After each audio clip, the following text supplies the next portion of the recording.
नमस्कार बंधुरा RG cooking चैनेले आपनादेर सबाइके स्वागत। आज निये हाजिर हलाम देशी मुरगिर पातला झोल रेसिपि निये। तो चलुन शुरू करा जाक। आमी मुरगिटा केटे नियेछि, केटे परिष्कार करे नियेछि। आगे थेके आमी उनुने कड़ाई बसिए तेल दिए रेखेछिलाम। तेलटा गरम हये गेछे, दिए दिच्छि केटे राखा आलू। एबार दिए देब अल्प लबण और अल्प एकटु हलुद। आमी आलूटा भालो करे भेजे नेब।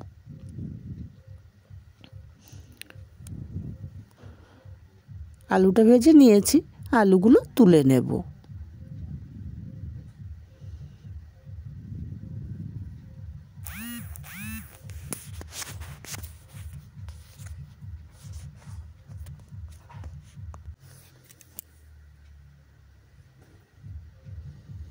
आलूटा तुले निয়েছি, এই তেলেই আমি দিয়ে দেব একটুখানি চিনি। আর চিনিটা দিলে কিন্তু গরম তেলের উপরে তরকারি কালারটা খুবই সুন্দর আসে। নেড়ে চেড়ে চিনিটা গলে যাওয়া পর্যন্ত ওয়েট করব। চিনিটা গলে এসছে, এই তেলের উপরে দিয়ে দিচ্ছি অল্প একটু কাশ্মীরি লঙ্কার গুঁড়ো। লঙ্কার গুঁড়োটা তেলের মধ্যে মিশিয়ে দিলাম। এবার এর মধ্যে দিয়ে দেব দুটো তেজপাতা আর দিয়ে দেব পেঁয়াজ কুচি। আমি 2 মুঠো পরিমাণে পেঁয়াজ কুচি দিয়ে দিচ্ছি। পেঁয়াজ কুচিটা ভালো করে ভেজে নেব, কিন্তু আমি লাল লাল করে ভাজবো না। মিনিট 3 ধরে পেঁয়াজ কুচিটা ভেজে নিয়েছি। এবার এর মধ্যে দিয়ে দেব রসুন বাটা। রসুন বাটাটাও ভালো করে ভেজে নেব, কাঁচা গন্ধ চলে যাওয়া পর্যন্ত।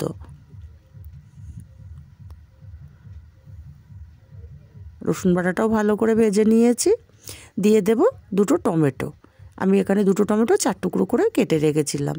আর এই নাড়তে নাড়তে আমার টমেটোটা কিন্তু অনেকটাই নরম হয়ে গেছে। এবারে দিয়ে দিচ্ছি আমি আদা বাটা। আদা বাটাটা দিয়েও ভেজে নেব, যাতে আদার কাঁচা গন্ধটা চলে যায়।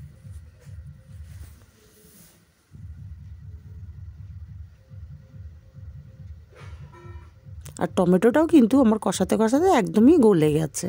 এই পর্যায়ে আমি দিয়ে দিচ্ছি পরিমাণ মতো হলুদ আর শুকনো লঙ্কার গুঁড়ো 1 চামচ। ঝালটা যে যার স্বাদ অনুযায়ী দেবেন। আমি কিছুক্ষণ মশলাটা কষিয়ে নিচ্ছি ভালো করে।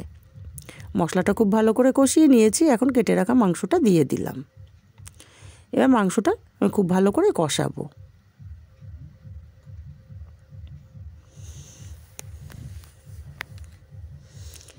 আমি 10 মিনিট মতো মাংসটা কষিয়ে নিয়েছি। আর এখানে দিয়ে দিলাম চৈট ডাঁটা। এটা অপশনাল।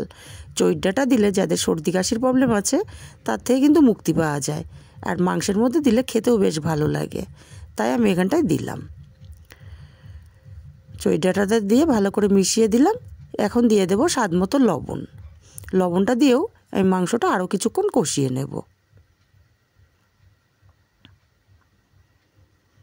যেহেতু দেশি মুরগি সেদ্ধ হতে টাইম লাগে, তাই টাইম ধরে কষাতে হবে। এখন দিয়ে দিচ্ছি ভাজা ধনের গুঁড়ো 1 চামচ আর দিয়ে দেবো ভাজা জিরের গুঁড়ো 1 চামচ। যে কোনো রান্নাতে সব মশলা একসঙ্গে না দিয়ে একটা করে মশলা যদি দেওয়া হয় আর কিছুক্ষণ ধরে কষানো হয়, সেই রান্নার স্বাদটা কিন্তু দ্বিগুণ বেড়ে যায়। ভালো করে কষিয়ে নিয়েছি। দিয়ে দিচ্ছি ভেজে রাখা আলু। ভেজে রাখা আলুটা দিয়েও আমি আরও কিছুক্ষণ কষিয়ে নেব।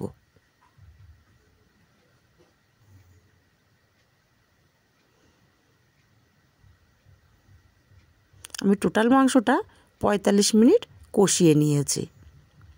এবার দিয়ে দেবো এখানে পরিমাণ মতো জল। আর জলটা দিয়ে আমি নেড়ে চেড়ে দিচ্ছি। জলটা যে গরম হওয়া পর্যন্ত আমি অপেক্ষা করব।